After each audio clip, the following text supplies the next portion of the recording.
పెద్దలు సబితా ఇంద్రారెడ్డి గారు 2 నిమిషాలు మాట్లాడాలని కోరుకుంటున్నారు. 2 నిమిషాలేం కదా, మీ ఇష్టం. మీరు ఒకటే నిమిషం మాట్లాడితే, ఎందుకంటే కేటీఆర్ గారు అక్కడ మీటింగ్ వదిలిపెట్టి అందరు ఎమ్మెల్యేలను ఎక్స్ఎమ్మెల్యేలను మూడు జిల్లాలకు వెళ్ళి పిలిచారు. వాళ్ళందరినీ అక్కడ కూర్చోబెట్టేసి నాకు ఇది ఇంపార్టెంట్, ప్రేమ్ని జాయిన్ చేసుకొని వస్తాను ఇక్కడికి వచ్చున్నారు. థ్యాంక్ యూ సో మచ్ అండి మీకు. ఎందుకంటే ఎక్స్ఎమ్మెల్యేలు ఎమ్మెల్యేలు అందరూ కూర్చున్నారు, నేను చూశాను. కానీ ముందు నేను పిల్లలందరూ వస్తారు, నేను జాయిన్ చేసుకొని వస్తాను. Thank you so much. అందరికీ నమస్కారం. వేదిక మీద ఉన్న వాళ్ళకు, వేదిక ముందు ఉన్న వాళ్ళకు. Prem, most welcome. ఏ ధైర్యంగా అయితే నువ్వు చెప్పినావో ఆ ధైర్యాన్ని అట్లాగే ఉంచుతాం నీకు.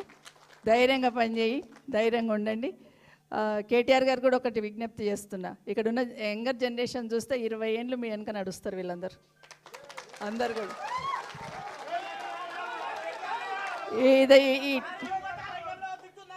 ఈ టీం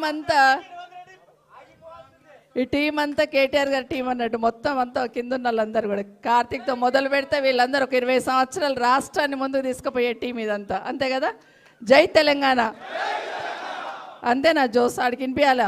జై తెలంగాణ, జై కేసీఆర్, జై కేటీఆర్. Thank you. ఎక్కువ మాట్లాడను, ప్రేమ్ ఎక్కువ మాట్లాడాను. కానీ కేటీఆర్ గారిని ప్రేమ్ ఒకటి అడిగారు, ఏదైతే మెట్రో వదిలిపెట్టిండో రేవంత్ రెడ్డి గారు మా మీద కక్షతో తీసేస్తున్నాడో ఆ మెట్రోని మీరు రాగానే మొదలుపెట్టమన్నారు. సరే, ఎట్లాగో రాజేంద్ర నగర్ దాకా వస్తుంది, అక్కడ నుండి మహేష్ను కూడా తీసుకురమ్మని నేను అడుగుతున్నాను. అందరికీ 2 కన్నులే ఉంటాయి, కానీ నాకు 3 కన్నులు ఉన్నాయండి. ఒకటి మహేష్నం, ఒకటి చేవేళ్ళ, ఒకటి రాజేంద్ర నగర్. సో మాకు పోలీస్ అకాడమీ వరకు వస్తే మా చేవేళ్ళలో కూడా ఉపయోగపడుతుంది. సో అక్కడి నుండి అక్కడికి అట్లా 3 కలిస్తే నాకు 3 నియోజకవర్గాలు కూడా ఉపయోగపడుతుంది. 3టికి మెట్రో ట్రైన్.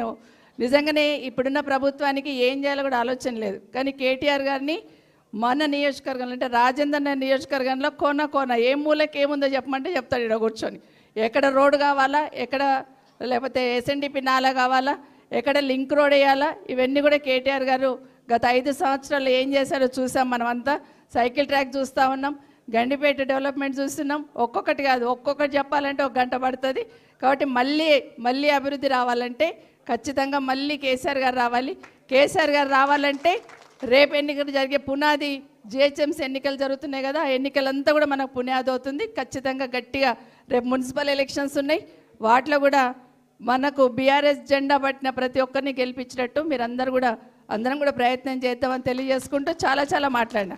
కానీ కేటీఆర్ గారు ప్రతి దగ్గర పోయినప్పుడు ఒక మాట చెప్తున్నాడు, రేవంత్ రెడ్డి గారిని అడుగుతున్నాడు, అయ్యా నువ్వు 6 గ్యారెంటీలు ఇచ్చినావు, మరి ఎప్పుడు అమలు చేస్తావని అడుగుతున్నాడు. ఆయనకు 6 గ్యారెంటీలకు సంబంధించిన కాగితం ఏదో మిస్ అయిందట, ఆ కాగితం పంపించండి. సంతకం పెడదామంటే పెన్ను కూడా లేదంట, పెన్ను కూడా పంపించండి. 2 పంపిస్తావేమన్నా చేస్తాడేమో అడిగి కేటీఆర్ గారిని అడుగుతున్నారు. కానీ ఇవి 2 పోయినాయంట ఆయన దగ్గర. మరి ఆయన ముఖ్యమంత్రి గారి దగ్గర 2 లేవంట, పెన్ను లేదంట, కాగితం కూడా లేదంట. 6 గ్యారెంటీలు అది ప్రతి అక్క చెల్లెల దగ్గర రాష్ట్రంలో ఎక్కడైనా దొరుకుతుంది, ఎక్కడైనా తీసుకొని పంపించమని కేటీఆర్ గారిని కోరుకుంటూ మరొకసారి ఇక్కడికి వచ్చిన అందరికీ కూడా స్వాగతం చెప్తా ఉన్నాను. మనస్ఫూర్తిగా స్వాగతం చెప్తున్నా.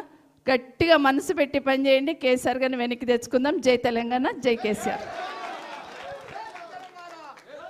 మామూలుగా ఒక నియోజకవర్గంలో